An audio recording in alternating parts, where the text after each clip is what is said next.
Hola a todos, este es un 4 a la N agrícola y muy bien acompañado. Estamos en esta mesa con Milton Bongese, Juan Manuel Benítez, que fueron ambos ministros de Agricultura, incluso Milton fue ministro de Vivienda. Y por supuesto Alfonso Bustamante, que hoy preside Confiep, pero en el tema agrícola todos lo conocemos por su rol en Agrícola Cerro Prieto, que es una de las más importantes empresas agroexportadoras. Así que queremos hablar, insisto, en el tema agrícola, un tema que ha estado sobre el tapete por mil razones. El año pasado el tema de la urea puso a la agricultura sobre el tapete y este año los bloqueos a partir de diciembre y enero. Un bloqueo de carretera le hace mucho daño a la agricultura, sobre todo la agricultura frutícola y hortícola de exportación, que está fundamentada en productos frescos, perecibles, y hoy día está sobre el tapete por el tema del ciclón Yaku, ¿no? Que realmente es un diluvio, sobre todo en el norte, pero incluso en Ica, en Arequipa, hay tardes muy lluviosas y ahí hay cosas que comentar, ¿no? Entonces vamos a hablar de la situación, vamos a hablar de las perspectivas y yo quiero un poco, como burro por delante, sin querer ser aguafiestas, en el Perú hay una predisposición, hay una suerte de gozo por recibir noticias negativas. Yo lo que quiero decir es que el año pasado, con el precio loco de la urea, batimos récord de exportaciones agrícolas, llegamos a los 10.000 millones de dólares soñados hasta hace muy poco. Creció la producción agrícola, según INEI, ¿no? Y este año, con todo lo que ha pasado, a pesar de la política, a pesar de los bloqueos, a pesar de Yaku, yo apuesto doble contra sencillo, como que ya el primer trimestre ya lo está insinuando, vamos a volver a crecer, ¿no? Sin embargo, hay mil problemas, ¿no? Mil problemas que podrían superarse y eso es un poco lo que vamos a conversar. Así que el tema está lanzado. Juan Manuel, ¿cómo ves el sector que tú tanto apoyaste desde el ministerio y antes y después del ministerio también, ¿no? Sí, todavía seguimos en eso. A ver, efectivamente, a pesar de las malas noticias en general, políticas que hemos tenido, un año bastante duro, y el tema de los fertilizantes, que efectivamente el año pasado preocupó mucho, y todavía algunos sigue preocupando, tuvimos un excelente año. Por fin los 10.000 millones soñados, efectivamente, que tanto habíamos anunciado que iban a llegar. Y se esperaría, en principio, las proyecciones y que este año deberíamos llegar a 11. Así que eso sigue siendo una buena noticia. Es fácil de sumar de mil en mil. Así es. De mil en mil. Ahora estamos así. Y eso es muy bueno. Sin embargo, creo que podría ser mejor. Y eso es lo importante. O sea, hablar de las buenas noticias, pero también lanzar los retos. Este año vamos a tener un año complicado con los fenómenos climáticos. Hace un momento vengo de una reunión y ver un poco el panorama de lo que se viene. Y discutíamos sobre los escenarios, ¿no? Algunos decían, ya estamos en el Niño, pero no es un niño, según lo que dicen. No, todavía no es un niño. Esto es simplemente un fenómeno, según lo que dicen. No, todavía no es un niño. Esto es simplemente un fenómeno anómalo que se está produciendo por el debilitamiento del anticiclón del sur, ¿no es cierto? Están llegando algunas aguas pues calientes y también hay un debilitamiento de los vientos alisios, algunos hablan de trasvases. Hay un escenario un poco raro que va a llevarnos por lo menos agua más o menos hasta mayo. Sin embargo, otro dice, no, ese todavía no es el Niño, ¿eh? El Niño vendría recién el próximo año y un niño grande. Recuerdo que nos tocó enfrentar en el 2016 lo que se venía el niño Godzilla, ¿no? Entonces, si las predicciones se cumplen, como se está diciendo, yo creo que sí deberíamos tener un poquito de preocupación para lo que viene en la siguiente campaña.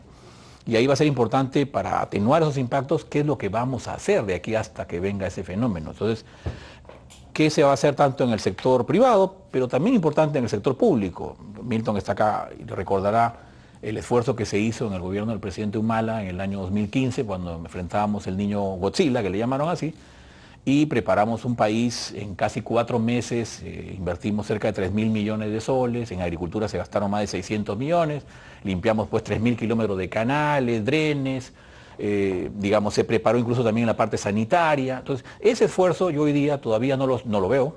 Es un gobierno que está, bueno, es el mismo gobierno, pero digamos con nuevos bríos, ¿no? Nuevos ministros.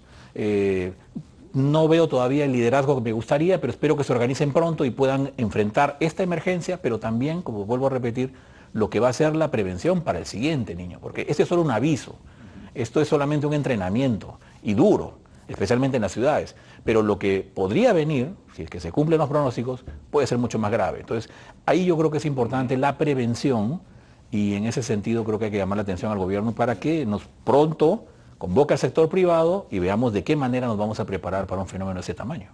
Alfonso, ¿cómo le fue a Cerro Prieto en el 2022 y cómo ven el 2023? Mira, crecimos en ventas, no así en utilidades, ¿no? Y creo que ese es el común denominador.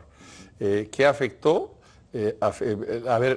Ustedes saben que en la agricultura los tiempos son lentos, en la agricultura de exportación los tiempos son muy lentos. Hoy día estamos recibiendo beneficios de las inversiones que hicimos hace 5, 6 y 7 años. Entonces, todavía no terminamos de ver los beneficios de las inversiones que hemos hecho hace 2, 3 y 1 año. Entonces, el año pasado fue un año muy duro en precios, ¿no? Y creo que este año va a ser más duro.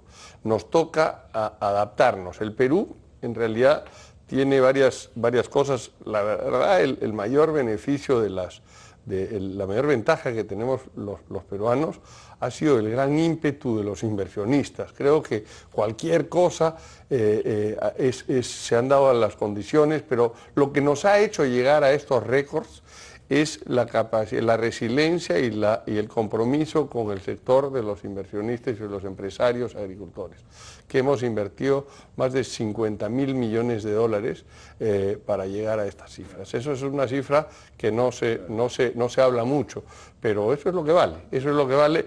¿Y de dónde salió esa plata? Es primero los ahorros tras base de otros sectores a estos y de llamar capital, pero sobre todo de la reinversión de utilidades, ¿no? En Cerro Prieto el primer dividendo lo pagamos después de 19 años de operaciones. Entonces, y no porque no hubiésemos ganado dinero, claro, sino porque todo lo hemos venido reinvirtiendo. Eso nos ha llevado a que el Perú sea líder en un montón de frutas que veamos, pero eso que parece muy bueno, hoy día nos pasa la factura, ¿no? Esta campaña de paltas la vemos muy dura, el volumen de México es muy grande, estamos a puertas de comenzar nuestra campaña de paltas, donde hay mucha fruta mexicana que va a los Estados Unidos, donde es un mercado natural. Nosotros vamos a llegar ahí con fruta encima de la mexicana, entonces vamos a irnos todos a Europa como siempre y vamos a inundar Europa. Entonces es un problema, urge diversificar mercados. Y también hay otra cosa, hemos visto el arándano fue una fiesta, con precios absurdamente altos y gracias a la genética podemos hacer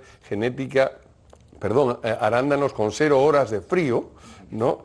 Y eso es una genética que comenzó con 2 variedades que eran muy resistentes a eso, sin embargo no es la mejor calidad de la fruta. Entonces hoy día, donde ya saturamos esas ventanas de mercado, tenemos que migrar a las mejores variedades. Cerro Prieto lo ha hecho. Cerro Prieto ha hecho unas inversiones grandes en los últimos años que todavía no vemos, los resultados en adicionar a las variedades tradicionales, a las variedades nuevas, que son realmente más competitivas porque al tener más tamaño, ser más viajeras, nos permiten llegar a mercados diferentes y reducir el número de el costo por kilo cosechado, ¿no? Entonces eso es importante. Pero hablemos de genética un momentito. La genética es el nombre del juego en la agricultura moderna. Eso es lo que llama la atención y tenemos que trabajar en ello e implica nuevamente comprometer muchísimo dinero en inversiones frescas para reemplazar los cultivos actuales.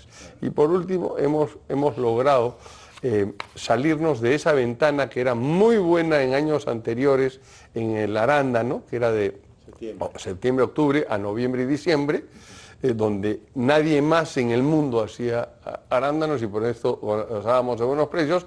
Hoy día esa ventana, producto de la fruta peruana, ya se rebalsó, ya es la más ofertada. Entonces tenemos que, en el arándano sí permite moverse a otras ventanas. Eso es lo que se ha hecho parcialmente en el año 2022 y eso es lo que estamos profundizando en el año 2023 para poder seguir vigentes.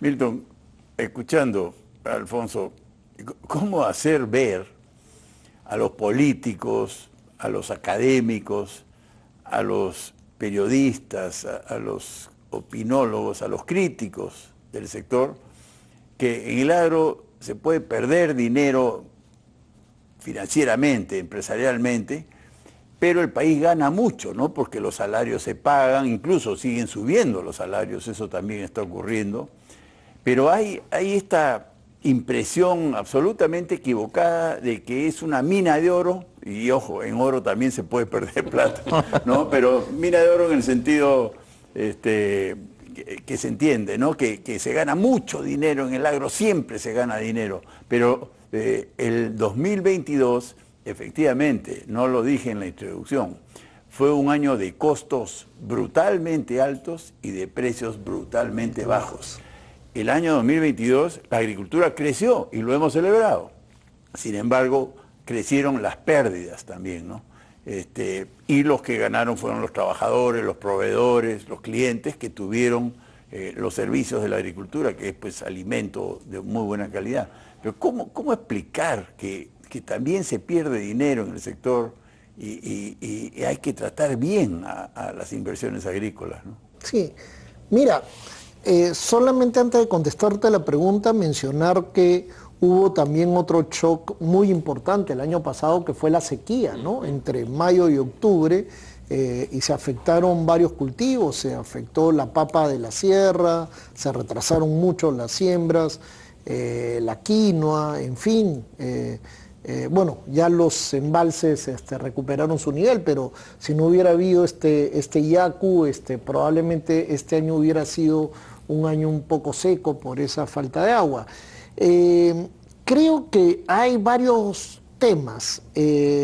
Uno que lamentablemente, sobre todo la agricultura moderna, es parte de un plan más regional, más siniestro, de satanizar y tratar de destruir los sectores modernos, que son locomotoras del desarrollo.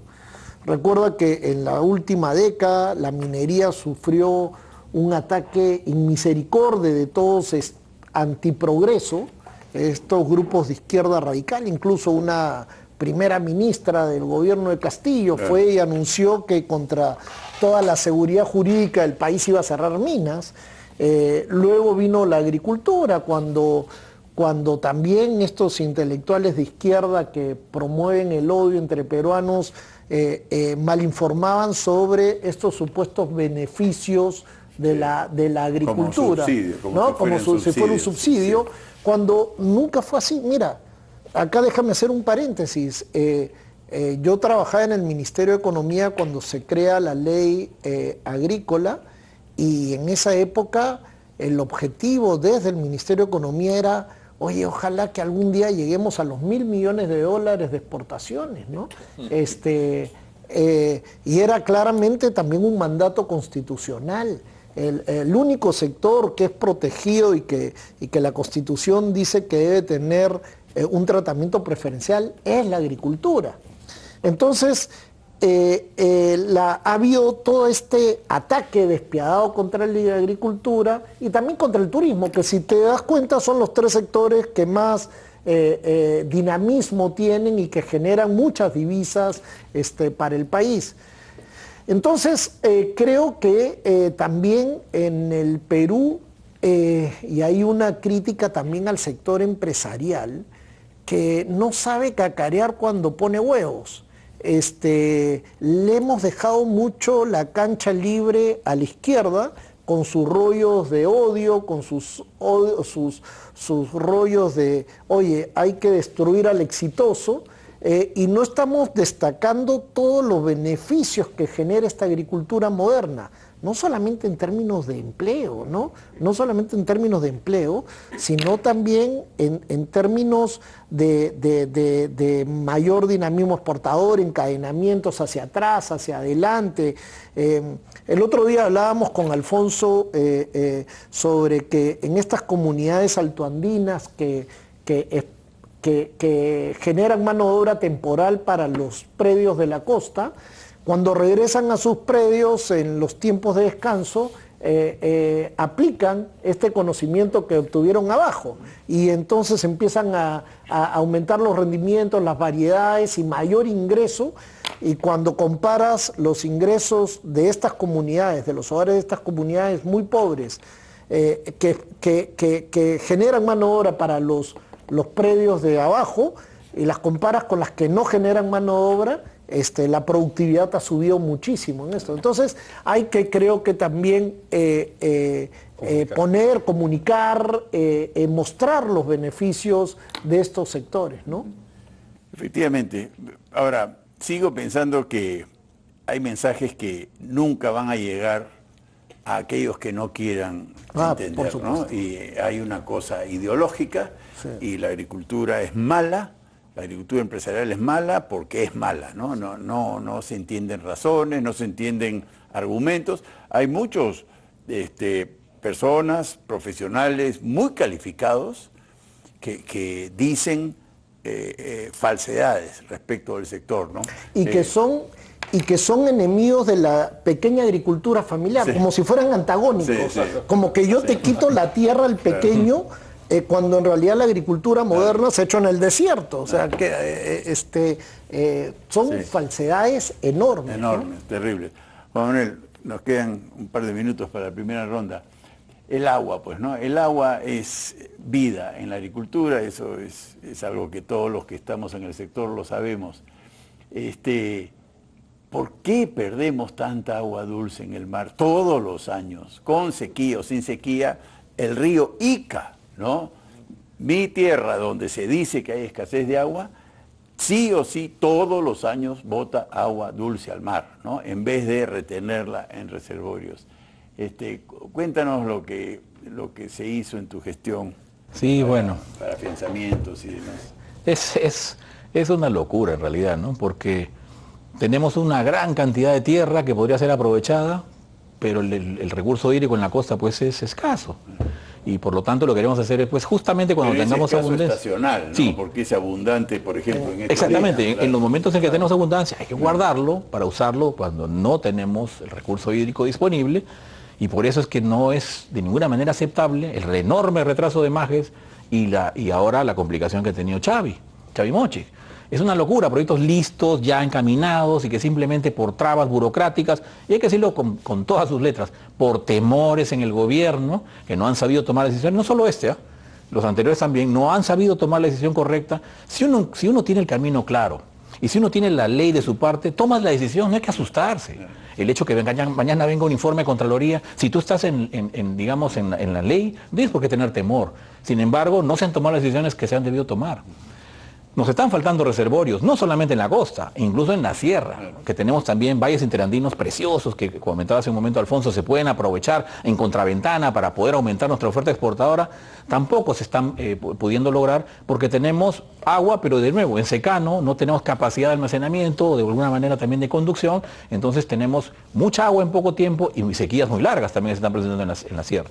Y en la selva lo mismo, porque muchos pensarán, no, en la selva está llena de agua. También hay posibilidades enormes de hacer agricultura potente en la Amazonía, y lo vamos a tocar seguramente. Hay 10 millones de hectáreas que ya han sido deforestadas en la Amazonía. Solo 2 millones se están usando. Hay 8 millones que podrían ser utilizadas sin tener que tocar un solo árbol. Sin embargo, y aquí voy a referirme un poco a lo que dijo Milton, hay sectores que están completamente en contra del desarrollo del sector empresarial en general, no importa el sector donde estén, y no es ajeno a ello la agricultura, lo que yo le llamo el efecto sandía.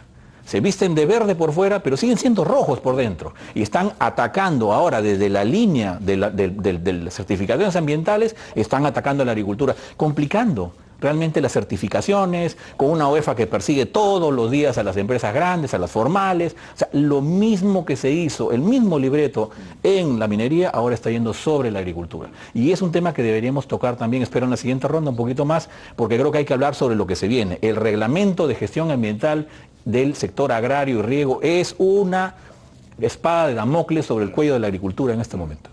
En Pisco, que hay mucha agua, para hacer un pozo nos piden un estudio de impacto ambiental que cuesta 50.000 soles, por lo menos, y por supuesto ningún pequeño productor es capaz de financiar Así eso. es. Vamos a hacer un corte y seguimos con la tertulia.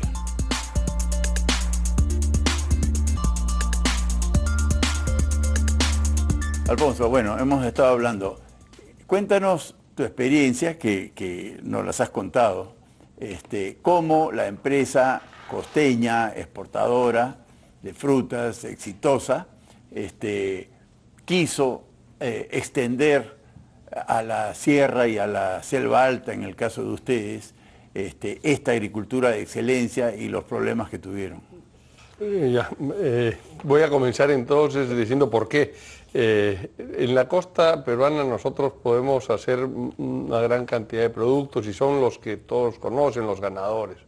Lo que pasa es que muchos de ellos tienen una ventana de producción, una ventana de producción fijo, y hemos logrado pues cosas impresionantes como peruanos, como Perú, de posicionarnos en todos los mejores mercados del mundo. Pero sabes que los clientes comen palta todos los días y no solamente cuando las producimos, así que realmente queremos ser relevantes para nuestros clientes y pasar a proteger ya nuestros mercados y ampliarlos, realmente se hace solo con competitividad y con participación durante todo el año. Para eso nos tenemos que ir a buscar sitios alternativos y claramente hay por altitud, es una variable de cómo, voy a hablar de la palta primero, pero aplica a muchos productos.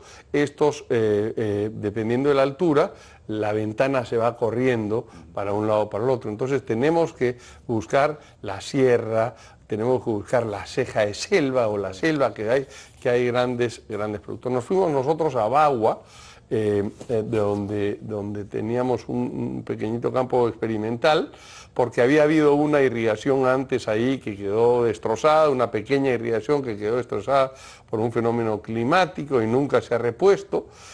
Propusimos reponerla nosotros a cambio de un lote de tierras y ayudar a reconvertir la agricultura tradicional ahí en algunas 500 hectáreas con otras 500 hectáreas que nos pudiéramos adjudicar a cambio de la construcción de infraestructura.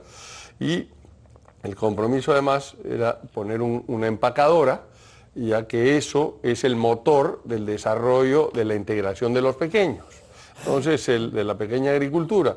La verdad que perdimos interlocutor en algún momento en el Ministerio de Agricultura, los permisos eran imposibles y lamentablemente después de ir también a Arequipa con la esperanza de Maje Siguas 2, además el corazoncito llama, pero también en Arequipa queríamos probar cuándo se daban la palta y otros cultivos en donde iba a estar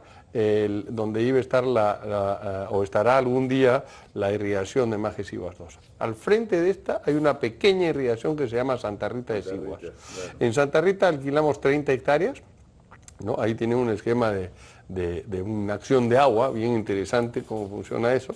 Alquilamos 30 hectáreas con acciones de agua para hacer un campo experimental. Otra cosa, desapareció la efectividad del INIA. El INIA, el Instituto Nacional de Investigación Agraria, hoy día es inoperante. De hecho, los campos que tienen en Arequipa los han alquilado a un tercero para que lo explote, entonces no sirve de investigación. ¿Qué van a hacer en Majes si no hay experimentado nada? Entonces dijimos, hagámoslo nosotros, y todavía tenemos el campo, hemos experimentado cerezas, frambuesas de diferentes variedades, espárrago, paltas también, ¿no? Y una serie de otros cultivos para ver no solamente en qué época se hace, sino cuál es el manejo agronómico que hay que darle, que no es lo mismo. Y en Arequipa efectivamente tiene 5 flashes vegetativos la planta, o sea, 5 floraciones, con lo cual hemos estado viendo la potencia de cada una de las floraciones, para dónde sea, y es perfectamente complementario para lo que tenemos de Lima para arriba o de Ica para arriba en realidad. Entonces acá en Publicherry, Amaje Sivas 2 podría ser perfectamente complementario para no atosigar con la misma fruta en las mismas semanas del año. Sin embargo, llevamos no sé cuántos años esperando Amaje Sivas. Yo les cuento, desde que yo montaba triciclo en la avenida Caima, veía cómo se iban haciendo cómo pasaban los camiones de Majes con la prometida hace más de 55 años. Está este proyecto esperando realidad, y lamentablemente no lo vemos, pero hay muchas posibilidades con desarrollos fuera de la costa también. Y justamente los desarrollos que se han hecho en la costa son las grandes locomotoras que van a posibilitar ese desarrollo, por la vía de la asociatividad, del cooperativismo, de la asociación. En realidad esos mecanismos se dan solos, ¿no? Cuando hay mercado y que no hay experimentado nada. Entonces dijimos, hagámoslo nosotros, y todavía tenemos el campo, hemos experimentado cerezas, frambuesas de diferentes variedades, espárrago, paltas también, ¿no? Y una serie de otros cultivos para ver no solamente en qué época se hace, sino cuál es el manejo agronómico que hay que darle, que no es lo mismo. Y en Arequipa efectivamente tiene 5 flashes vegetativos la planta, o sea, 5 floraciones, con lo cual hemos estado viendo la potencia de cada una de las floraciones, para dónde sea, y es perfectamente complementario para lo que tenemos de Lima para arriba o de Ica para arriba en realidad. Entonces acá en Publicherry, Amaje Sivas 2 podría ser perfectamente complementario para no atosigar con la misma fruta en las mismas semanas del año.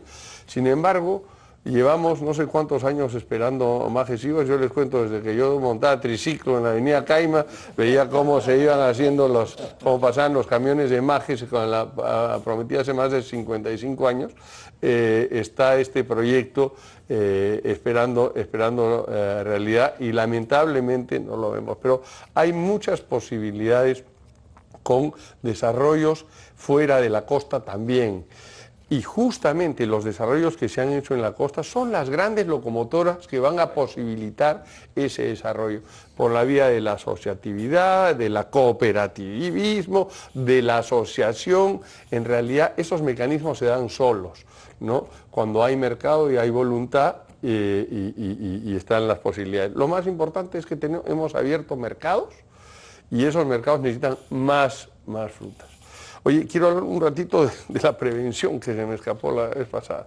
Nosotros yo creo que el fenómeno de Yaku nos agarró desprevenidos a todos. Veníamos de la sequía más horrible que veíamos de mucho tiempo. El reservorio Gallito Ciego estaba al 9%. Nunca, desde que estamos ahí, nunca lo he visto al 9%. Estábamos a punto de sacar barro. Y vino estas lluvias que lamentablemente rompieron el canal Talambo-Saña en 10 partes, inhabilitándolo por más de 4 kilómetros. 4 kilómetros de ese canal han desaparecido, ¿no? Ese atiende a más o menos 25.000 hectáreas de pequeña agricultura, y hemos sido el proyecto especial Jequetepeque-Saña, con el apoyo de las empresas privadas, con Cerro Prieto a la cabeza, hay que decirlo, que hemos limpiado y restituido el canal en tiempo récord. Pero hablamos de prevención. El canal Pima, que es el canal privado que tenemos nosotros, tiene dimensiones similares, 31 kilómetros el canal Talambo-Saña, y de ahí 27.6 kilómetros el nuestro. no es primera vez que viene el Niño, ya nos agarró. Ya habíamos hecho obras de prevención en el canal Pima y en el último Niño desnudaron 2 fallas que habíamos tenido de cálculo y nos rompieron por un lado e inmediatamente hicimos las nuevas obras de prevención en donde había pasado el agua. Ya sabemos por dónde viene el agua. El canal Pima se rompieron 9 paños que los repusimos en ese momento, porque funcionó la infraestructura de prevención. Al costado tuvimos este enorme desastre que ha puesto en peligro, ¿no?, la subsistencia de 20.000, 25.000 hectáreas de pequeña agricultura, ¿no?, que no tienen los medios de protección que tenemos las empresas más grandes como reservorios y otras cosas. O sea que para ellos eso es la diferencia entre la vida y la muerte. Entonces realmente hay que pensar que en esa realidad la prevención es fundamental. Yo creo que sí se nos viene un fenómeno grande, pero en realidad solamente lo podemos predecir a partir de junio. Cualquier cosa que hagamos ahora son adivinanzas, pero lo que sí vemos es que en Piura las anomalías en la temperatura del mar están entre 8 y 9%. Horrible. Cuando teníamos el Niño Godzilla eran de 3 grados, no he dicho por ciento, perdón, de 3 grados y ahora son de 9 grados. O sea que cuidadito con lo que se nos puede venir. Así es. Increíble. Milton, ¿y cómo se hace un reservorio, un proyecto tipo Majes-Iguas 2 o Chaimo-Chicles? ¿Por qué no somos capaces de Claro, yo creo, hacerlos? mira, yo creo que hemos tenido en ambos proyectos un error de concepción y diseño grande en la medida en que confiamos como país en la descentralización y confiamos en la capacidad de gestión de gobiernos regionales, que en este caso han sido los concedentes.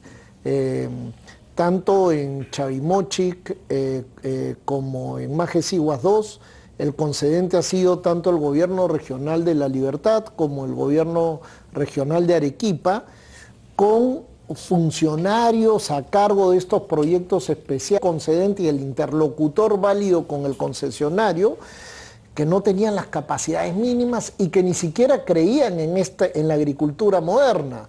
Si tú vas a Arequipa, todavía ese grupo de funcionarios de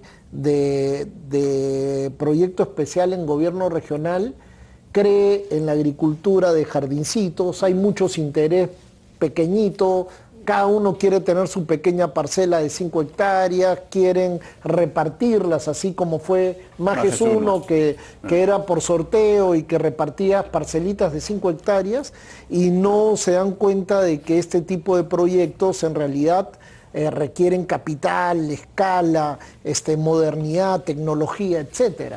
Entonces, hay siempre esta idea en discusión en que en realidad debería ser el gobierno nacional el que reciba de nuevo estos proyectos para proceder al destrave, porque no solamente es la pequeña escala desde las regiones, sino que no existen la visión ni las competencias técnicas sofisticadas que se requieren para poder orientar un proyecto de este tipo, ¿no? Tú sabes que yo tengo mi rollo de las autónomas, ¿no? Sí. Yo, claramente el gobierno regional no es la institución adecuada. Sí. Eso ya fracasamos, hace décadas que hemos fracasado.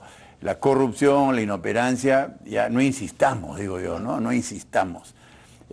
Pero cada vez más hay que reconocer, el gobierno central también fracasa. Sí, claro. También fracasa. Digamos, con Pedro Castillo era imposible hacer nada, ¿no? Hubieron 7 ministros de Agricultura en año y pocos meses, ¿no?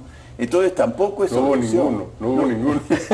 No, es una burla, ni ¿no? siquiera pudieron comprar uria. No pudieron 4 comprar veces, un kilo de 4 urea. veces. Al Qué día. horror. Entonces, en fin, yo insistiré en esto de los organismos autónomos. Tú que has estado cerca al MEF y al Banco Central de Reserva, yo veo con admiración y reconocimiento el profesionalismo, la meritocracia y la estabilidad del Banco Central. Yo creo que no solo para proyectos de este tipo, ¿no?, sino agua potable, basura, salud, educación, hay que hay que despolitizar al Estado, no queda otra. Claro, pero en realidad, Fernando, yo iría un poquito más allá. En realidad tenemos una ley que salió el 2014 que profesionalizaba la gestión pública Sí. de los 3 niveles de gobierno. Con la ley Servir. Así Claro, es. claro. Pero el primero que la boicoteó fue el mismo Congreso, exonerándose ellos de los requisitos. Después le pasaron la mano al Poder Judicial, tampoco te vamos a dar, tampoco está sujeto a esta ley, y fueron exonerando a grupos grandes y al final nadie entró a la ley. Lo que es extraordinario es que tenemos un Banco Central de Reserva claro. autónomo, ¿no? Y Que estoy es el seguro mejor de la región, lejos, del mundo, y diría del yo. mundo Así está top 10. ¿no? Y claramente los políticos querían seguir metiendo la mano en el BCR como fue antes de su autonomía, ¿no? Claro. Entonces, si hemos logrado una autonomía en una función tan profesional, tan especializada como la gestión de la moneda extranjera, inflación, yo creo que ya tenemos que dar el salto para muchos otros servicios públicos fallidos. Pero bueno, sigamos. Juan Manuel, cuéntanos de la Amazonía. Tú estás involucrado como más que muchos de nosotros con la agricultura amazónica y yo sí quiero ver a la Amazonía, digamos, treparse al tren exitosísimo de la agricultura exportadora de la costa, ¿no? De acuerdo. Cuéntanos de la palma aceitera, que es otra gran oportunidad Así es. que está siendo torpedeada por todos lados, ¿no? Definitivamente. Hoy día la Amazonía exporta más o menos 1.200 millones de dólares. Claro. Entre café, cacao, palma aceitera y otros. Ahora tenemos piña, tenemos quión, y aparece el camu camu, etcétera. Entonces, ya no se le mira con desdén, hay que mirarlo como una gran oportunidad. Claro, algunos se preocupan por el tema de la deforestación y es atendible. Como dije hace un momento, ya se han perdido lamentablemente 10 millones de hectáreas. 2 se usan en agricultura y 8 están ahí. Pero están ahí en un limbo. No hay derechos de propiedad bien establecidos, no hay seguridad jurídica, por lo tanto, lo que dijo hace un rato Alfonso es imposible. Llevar grandes cantidades de capital a invertir ahí en asociación con agroforestería, con regeneración de naturaleza y agricultura de gran productividad que use menos tierra, es imposible si no tenemos seguridad jurídica. ¿Y por qué no tenemos seguridad jurídica? Es lo que quería comentarles ahora, que no es exclusivamente el tema afecta solamente a la Amazonía. La ley forestal, que está vigente en este momento, tiene 2 artículos que son clave. El artículo 37 y el artículo 38. El artículo 37 dice que no se puede cambiar el uso del suelo forestal por suelo agrícola. Me parece muy bien, si tenemos un bosque en pie, el Estado debe valorar si ese bosque tiene un valor intrínseco que supera al de una producción agropecuaria, por lo tanto no debería tocarse. Pero se está aplicando retroactivamente. Si yo ya tengo agricultura y hoy día estoy haciendo palma, café o cacao, también le quieren pedir que tengan estudios de suelos para comprobar si el suelo es agrícola. Entonces la pregunta es, si tengo un título de propiedad, si el Estado me dio un crédito, si me han puesto carreteras, me dan asistencia técnica, estoy exportando a Europa y hoy día me viene a decir que tengo que probar que el suelo es agrícola, que tengo que pedir una certificación especial y un permiso para cambio de uso. Pero si yo ya corté el bosque, estoy aquí 20 años, aquí había coca, vino de vida, vino USAID, vino Naciones Unidas y me cambiaron a palma, me cambiaron a café y a cacao. Pero hoy día eso está en riesgo. Y es una locura lo que vamos a hacer. Pretender hoy día, a través de las certificaciones ambientales, el regasar, pedir como requisito, incluso en costa, Alfonso, que tengas tu clasificación de tierras por capacidad de uso mayor. Sí. Ahí donde estás haciendo arándanos. Y además, si tuviste ahí un bosque seco, cuidado en la costa, o estás en la Amazonía, si tuviste un permiso para cortar el bosque. Es más, yendo ya al colmo de lo insensato que es esto, podría aplicarse el artículo 310 del Código Penal, que dice que aquel que no tenía permiso puede tener pena de cárcel de 4 a 6 años. O sea, vamos a tener la cárcel más grande del mundo para poder meter a todas estas 500.000 unidades agropecuarias que están trabajando en la Amazonía. La verdad que yo creo que hay cosas que son necesarias, mirar hacia el futuro, la sostenibilidad. Nadie puede estar en contra de la sostenibilidad. La agricultura tiene que entrarse en ese esquema, pero tenemos que ser inteligentes y sobre todo realistas. La agricultura es el sector más informal que existe en este país. Vamos a atentar no contra las grandes empresas, vamos a destruir al pequeño agricultor con una valla que es absolutamente impasable.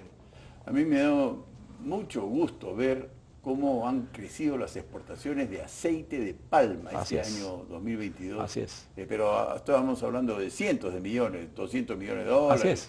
cosas por el estilo. Hoy día es el 60% aproximadamente de las exportaciones de la región de Ucayali. Sí.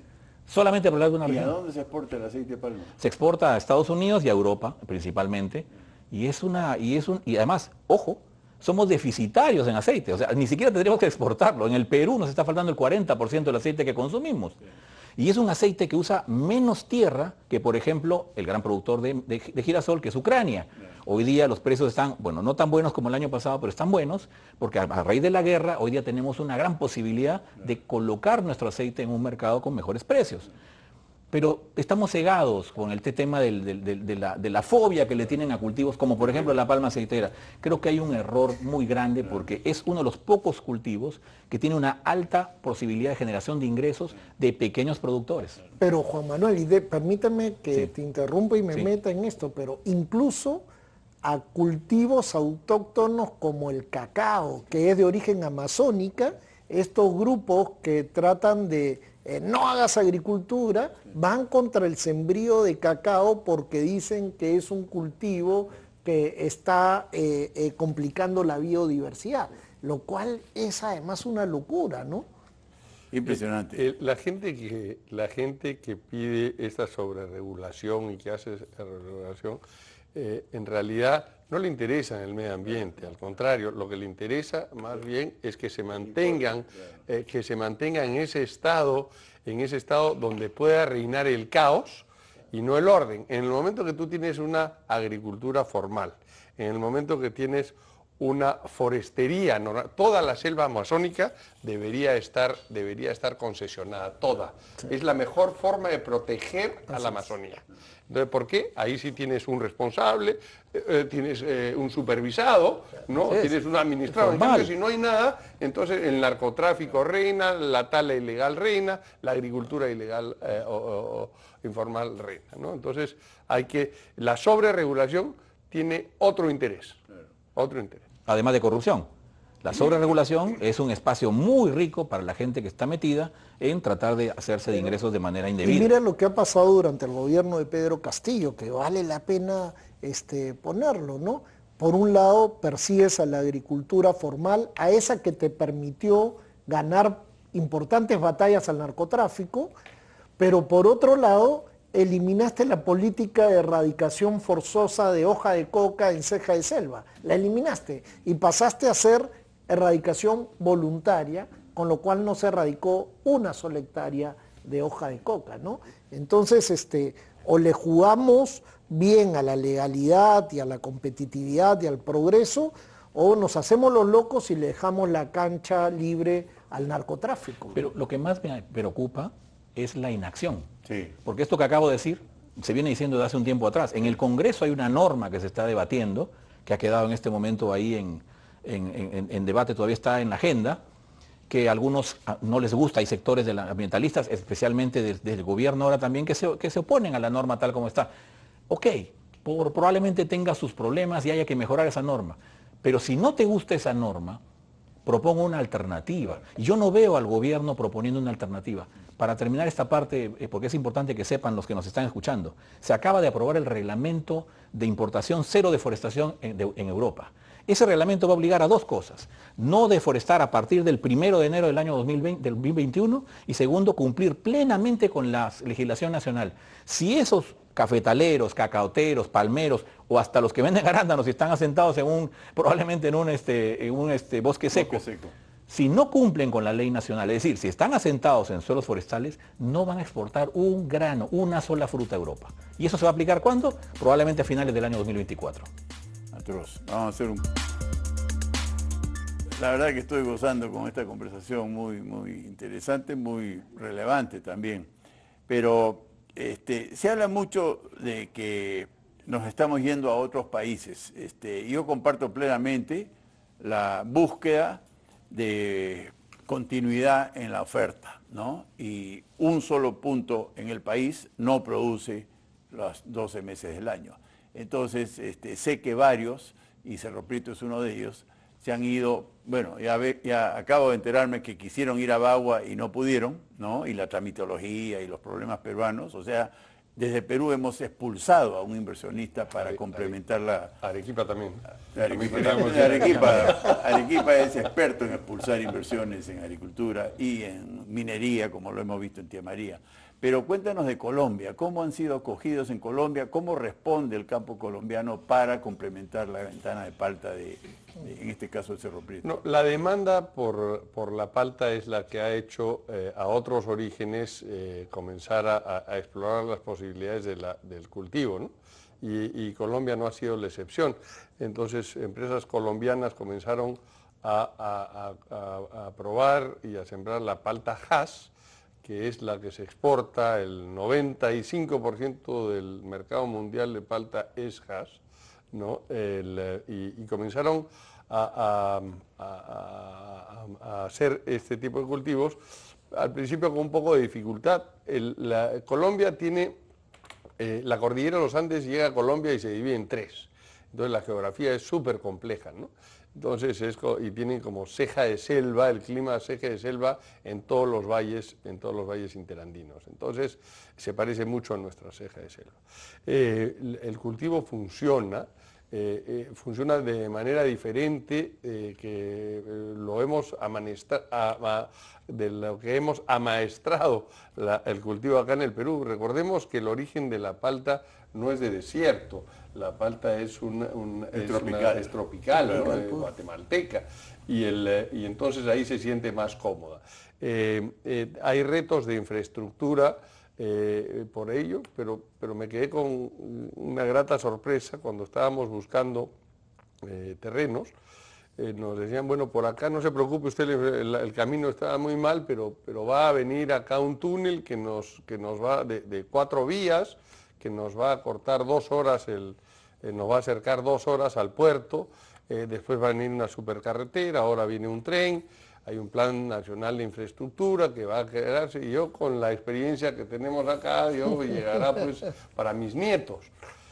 Grata fue mi sorpresa que en 2 años y en cumplimiento con los compromisos estaba el túnel, estaba la carretera de 2 vías y se está construyendo no solamente el ferrocarril hacia el nuevo puerto que se llama Turbo, que es en el puerto del Pacífico, sino que la infraestructura ya la vemos avanzar, que es lo que necesita el Perú para cerrar brechas. En la agricultura estamos hablando de qué es lo que le hace a la economía. En realidad, hoy día, si tenemos 1 millón de trabajadores agrícolas directamente bajo el régimen agrícola, que se ha hablado un poquito de él como régimen de promoción agrario, hoy día de promoción no tiene mucho, no tiene nada. Hoy día con precios bajos, el régimen agrícola establece que hay un sueldo mínimo que es 30% superior a los otros sectores. Siendo la parte de mano de obra un componente tan importante, lo que realmente se ha hecho es pasar a muchas empresas a la informalidad.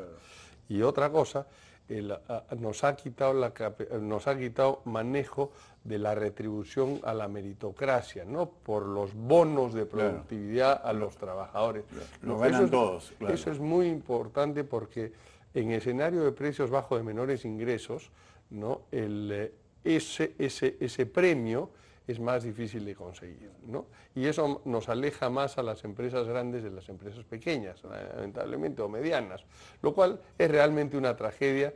El mérito de las leyes tiene que medirse por la realidad y no por sus intenciones. Entonces, la ley agraria, como fue concebida, ha tenido unos réditos impresionantes. A mí no me gusta medir tanto los éxitos por los dólares exportados, sino más bien por los empleos puestos. Hay más de 2,5 millones de puestos de trabajo formales, la cantidad de fierreros que hay, transportistas, metalmecánicos, de todo ahora, frigoristas.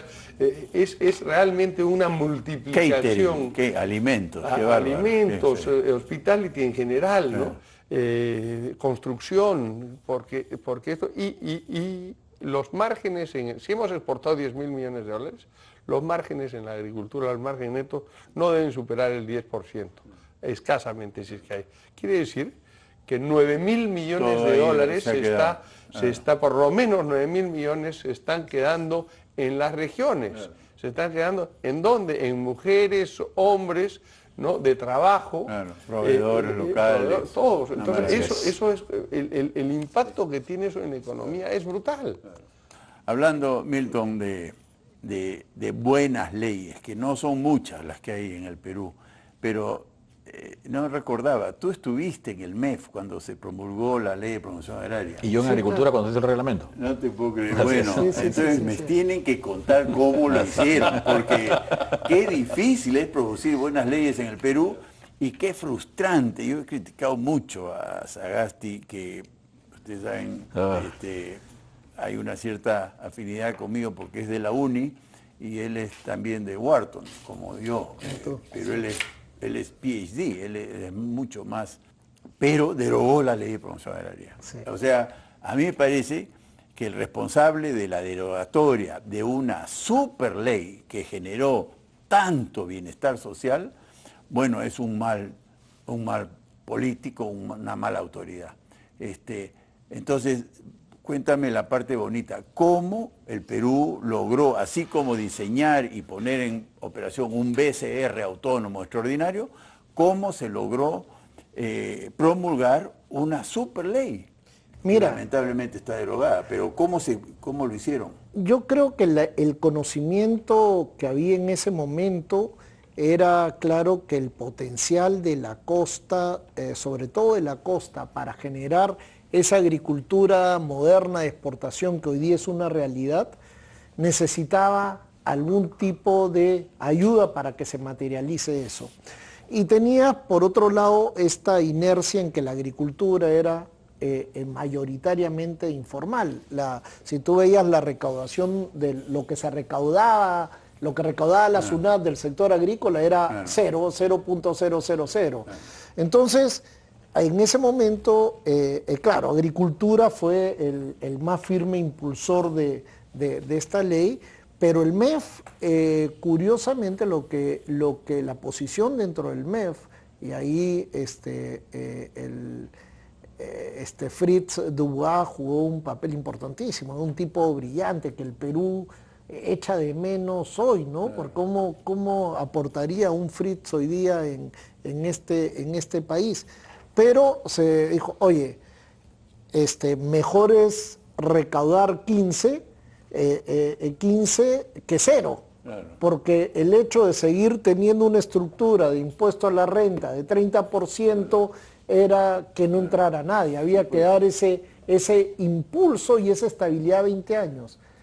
Y con esto Yo he termino. llegado, perdón la interrupción, Sí. a la conclusión que fue tan beneficiosa la tasa del 15% de impuesto a la renta en el sector que yo bajaría la tasa del Eso sí, 30%. debería ser la Pero es que regla. eso es lo que te iba a Yo pienso decir. lo mismo. Ese es porque en esa época, desde el MEF, se pensaba que en 15 años la economía debería alcanzar al sector agrícola y toda la economía bajar al 15% porque habríamos profundizado la formalización de toda la Que economía. entiendan, ¿no?, que a veces, casi siempre, bajando la tasa, se aumenta la recaudación. Claro, ¿no? claro. Ese ¿Por es qué? un caso- Porque se formaliza más, se invierte más, se motiva más, ¿no? Claro. Pero qué difícil. Y nunca se planteó como un subsidio a la agricultura. No, ¿qué No, subsidio? nadie planteó que, oye, te estoy regalando el 15%. Al contrario, era, oye, crezcamos juntos y tú aportas. Sí. ¿Aportas cuánto? El 15% porque el resto lo estás reinvirtiendo. Y el otro subsidio, que no es subsidio, era la tasa del 4% al Seguro Social.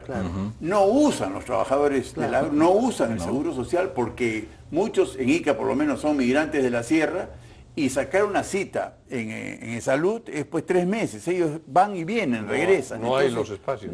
No hay los espacios. Entonces, pagar más a un servicio que no brinda al sector es también encarecer torpemente al sector.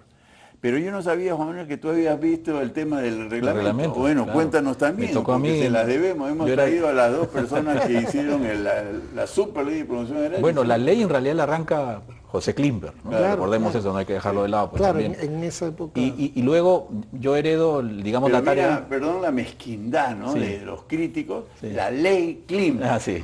Pero como Si fuera hecha para él. como si fuese malo, ¿no? Así es, La gran ley de promoción. No, de fue la una buena ley y que además, fíjate, no la llega él a reglamentar, sino el reglamento se hace cuando está ya el gobierno de transición y luego entra Álvaro Quijandría, que no era necesariamente de la misma línea política. Claro. Sin embargo, era un visionario, entendía que esto era un impulso a la agricultura, que también, ojo, tenía un sector muy pobre de agricultura, en ese momento estábamos en una situación crítica, que recibía una serie de subsidios, que no estaban teniendo ningún impacto. Por ejemplo, los documentos cancelatorios, recordarás, ¿no? Subsidios, el tema, por ejemplo, del apoyo al algodón, una serie de cosas que no vamos a hablar ahora para no dilatar mucho.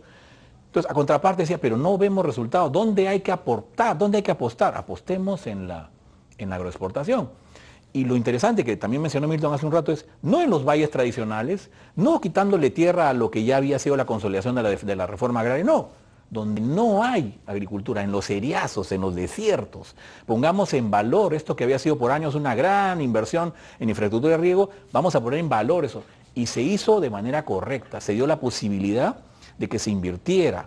Y cambiamos la cara al Perú. Pasó de ser un país importador neto de alimentos, hoy día a ser un país exportador neto de alimentos, una maravilla. Cuando me ha tocado ir, por ejemplo, a Colombia o me ha tocado ir a Centroamérica y me preguntan, ¿y usted qué ha sido? Yo, ministro de Agricultura. De Agricultura. Oye, es una cosa impresionante. Claro. Alfombra roja, siéntese señor, ¿qué le sirvo para que me cuénteme su experiencia?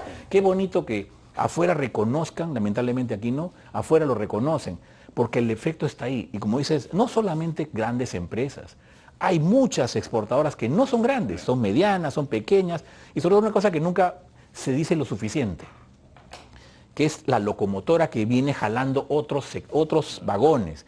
La agricultura de la sierra se va transformando paulatinamente, pero se va transformando. Tú hablas hoy día con un agricultor y te dice bien claro, no, a diferencia de años atrás, te dice, yo quiero ser competitivo. A mí deme mercados, a mí no me regale cosas, a mí deme crédito, apoyo, asistencia técnica. Tienen una mentalidad completamente diferente. ¿Por qué? Porque tenemos una agricultura moderna que ha marcado la ruta de lo que debe ser el desarrollo agrario en el país.